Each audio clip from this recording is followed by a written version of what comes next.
Hello students. कल हमने ionosphere के बारे में बताया। आयनोस्फीयर के परत के लिए क्रिटिकल फ्रीक्वेंसी तथा इफेक्टिव हाइट के बारे में भी बताया।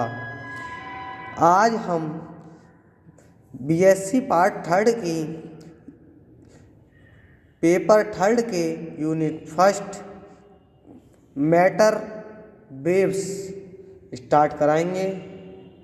उसमें आपका पहला क्वेश्चन क्लासिकल मैकेनिक्स की असफलताएं का वर्णन करें तथा क्वांटम मैकेनिक्स के विकास का वर्णन कीजिए।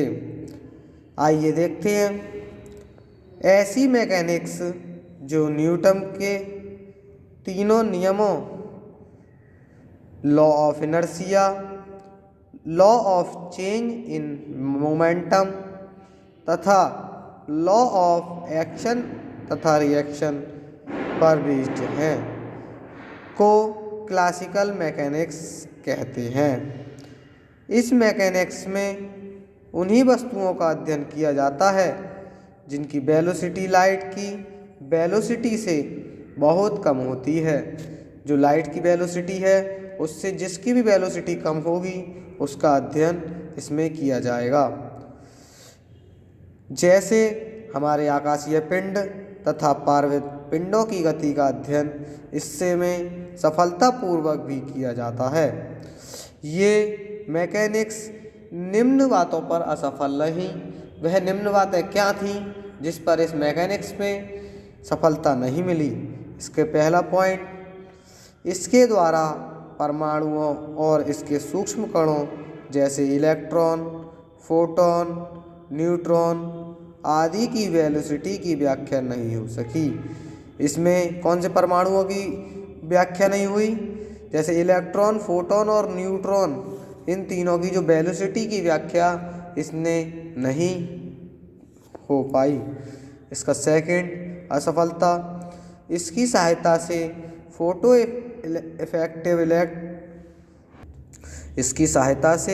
फोटो इलेक्ट्रिक इफेक्ट तथा कॉम्पटन इफेक्ट तथा रमन इफेक्ट तथा ब्लैक बॉडी स्पेक्ट्रम तथा गैसों तथा ठोसों का विशिष्ट ऊष्मा का परिवर्तन नहीं समझाया जा सका। इसमें जो हमारे इफेक्ट हैं जैसे photo electric effect, Raman effect, Compton effect या ब्लैक बॉडी स्पेक्ट्रम, गैसेस तथा ठोसों की विशिष्ट ऊष्मा के स्पेसिफिक हीट का परिवर्तन नहीं समझाया जा सका।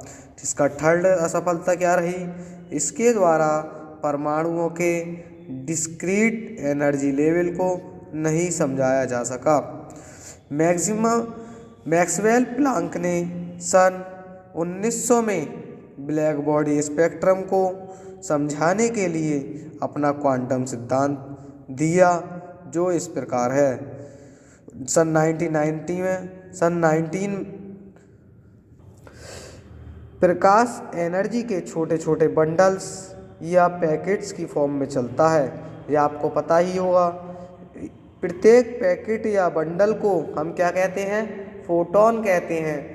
जो भी प्रकाश एनर्जी के जो छोटे छोटे बंडलों में या समूह में चलेगा उस बंडलों को या पैकेटों को, समूह को फोटोन कहेंगे। प्रत्येक फोटोन की एनर्जी h म्यू होती है जहाँ h प्लांक कांस्टेंट होता है तथा म्यू लाइट की फ्रीक्वेंसी होती है। इसे निम्न घटनाओं की व्याख्या सही से हो सकी।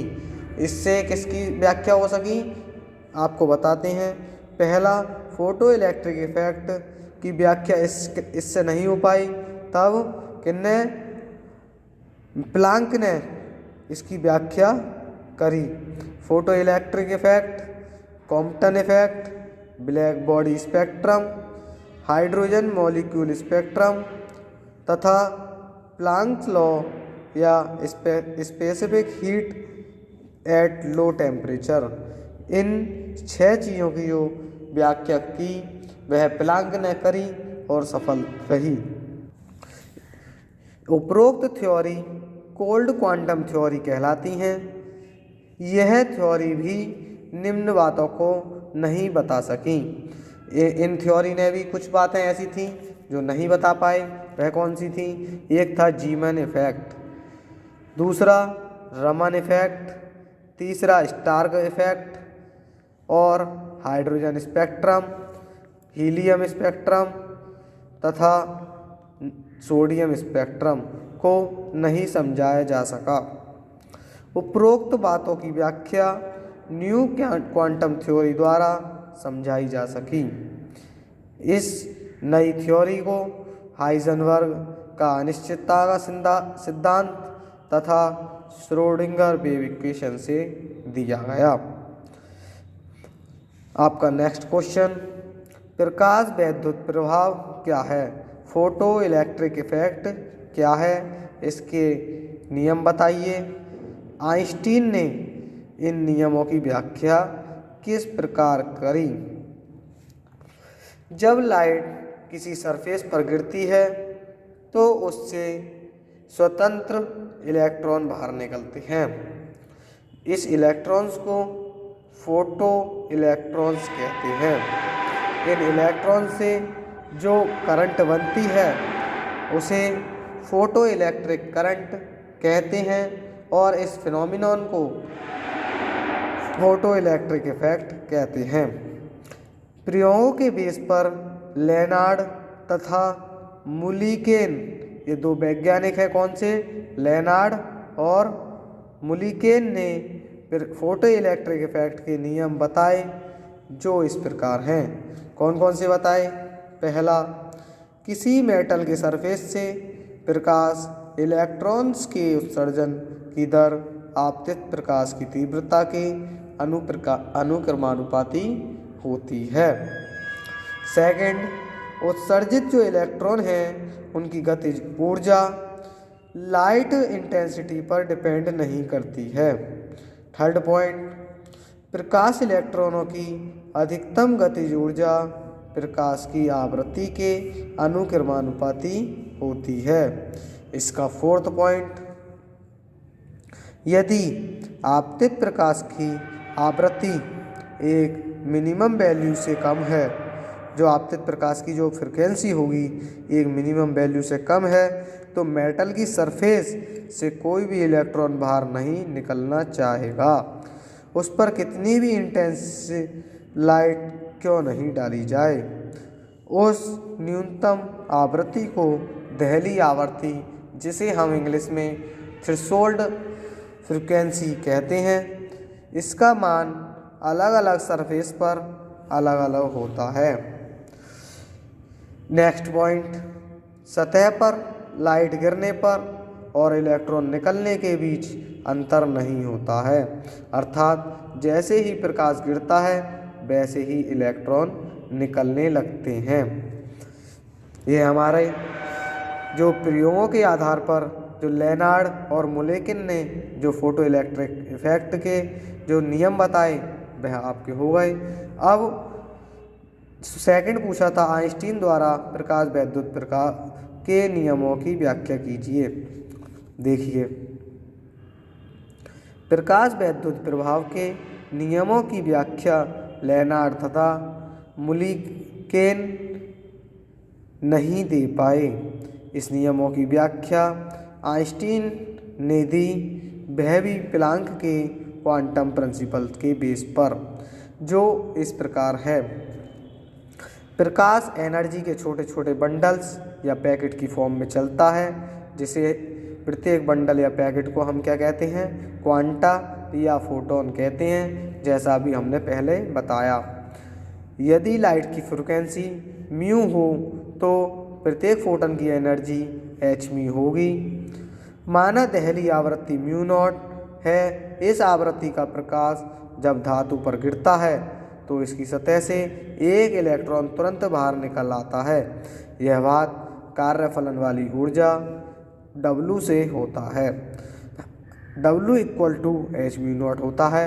हमने इसे इक्वेशन नंबर फर्स्ट मान ली। माना दहली आवृत्ति से अधिक आवृत्ति म्यू का फोटोन सरफेस पर गिरता है तो इसकी ऊर्जा का कार्यफलन वाला भाग इलेक्ट्रॉन को बाहर निकाल देता है और बाकी भाग काइनेटिक एनर्जी प्रदान करता है। यहाँ पर ये एनर्जी है एच म्यू इक्वल टू जो कार्यफलन वाला भाग डब्लू प्लस ये हमारी काइनेटिक एनर्जी को प्रदान करता है। हमें जानते हैं W equal to H mu naught from equation number 1 से। यहाँ पर हमने यहाँ पुट करा H mu equal to H mu naught plus half M V square. तब हमने half M V square equal to H mu minus mu naught equation number 2। उपरोक्त equation Einstein की फोटो इलेक्ट्रिक इक्वेशन कहलाती है।